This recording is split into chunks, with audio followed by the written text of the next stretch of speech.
आदमी ने उसे मुंह खोलने को कहा। वह सामान्य निकला। फिर उसने अचानक नोजल पकड़ा। आदमी ने आंखें बंद कीं, लेकिन वह दूर देखने लगा। ओह! जैसे ही वह आदमी राहत की सांस लेता, दूसरे ने बंदूक उसकी बाहों में फेंक दी। उसने ट्रंक खोला, हथियार निकाले और बांटे। गर्भवती महिला को भी आत्मरक्षा के लिए पिस्तौल दी। उसने कहा कि जल्द ही लड़ाई होगी।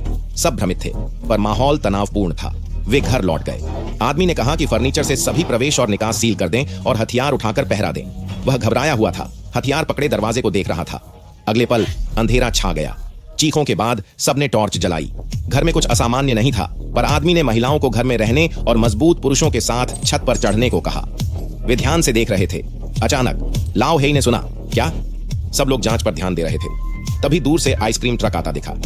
ट्रक रुकते ही जियाओ फैन अजीब तरीके से बाहर आया। वह ट्रक के सामने खड़ा होकर हवा सूंघने लगा। यह प्यारा रूप हानि रहित था, लेकिन जब सबने सतर्कता छोड़ी,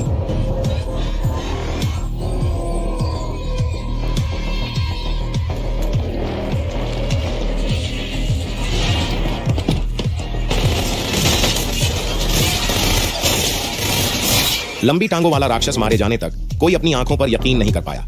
लेकिन यह तो बस शुरुआत थी। चारों ओर रोशनी थी। कई कारें रेस्टोरेंट की ओर बढ़ रही थीं। सभी कारें एक ही गति से थीं। अजीब बात यह थी कि ड्राइवर सिर हिला रहे थे। तेज हरकतों से हवा में हलचल थी। आदमी के आदेश पर सबने तुरंत ट्रैफिक पर फायर किया।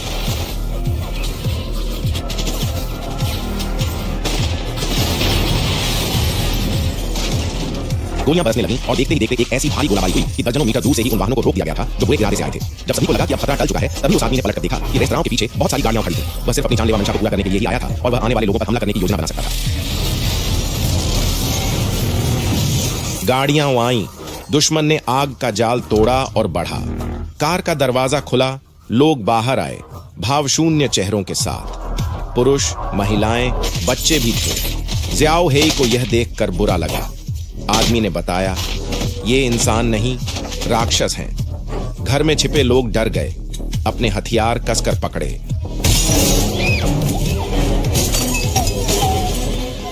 उन्हें नहीं पता था कि वह क्या आया। वह पलक झपकते गायब हो गया। जैसे ही वे उसे ढूंढ रहे थे, उन्होंने झगड़े की आवाज सुनी। फिर देखा कि भूत ने खींचा व्यक्ति वही पत्नी थी जिसे बुढ़िया ने घायल किया था। उसने पति को खींचा, लेकिन वह रोक नहीं सका। उसी समय भीड़ ने व्यवस्थित रूप से पीछे हटना शुरू किया। सभी भ्रमित थे। उन्होंने सोचा राक्षसों का लक्ष्य महिला का पति था। अब जब वे सफल हुए तो चले गए।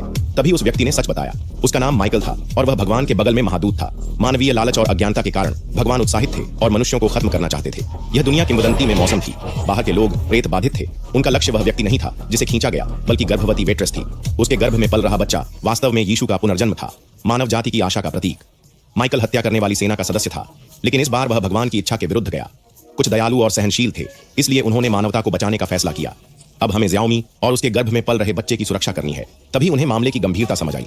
फिर भी वे तेज हवा में रात छत पर रहे, मगर राक्षस नहीं दिखे। महिला अचानक जागी और कुछ आवाजें सुनी।